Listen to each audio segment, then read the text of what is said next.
ओल्या खोबऱ्याच्या वड्या बनवण्यासाठी सर्वात अगोदर खोबरे बारीक करून घेऊ व कढईमध्ये 2 चमचे तूप टाकून तूप व्यवस्थित गरम करून घेऊन त्यामध्ये बारीक केलेले खोबरे टाकून व्यवस्थित ब्राऊन कलर येतपर्यंत परतून घेऊ.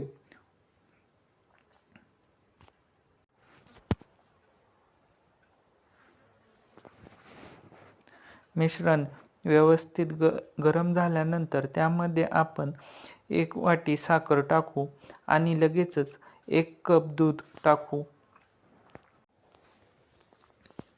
दूध, खोबरं, साखर तिन्ही मिश्रण एकजीव होईपर्यंत व्यवस्थित शिजवून घेऊ. वड्या बनवण्यासाठी एका ताटात थोडंसं तूप टाकून ते तूप संपूर्ण ताटाला पसरवून घेऊ आणि त्यामध्ये मिक्स झालेलं मिश्रण टाकू. मिश्रण संपूर्ण ताटावर पसरवून घेऊ. थंड झाल्यावर त्याचे काप पाडून घेऊ. तर आपल्या खोबऱ्याच्या वड्या तयार आहेत.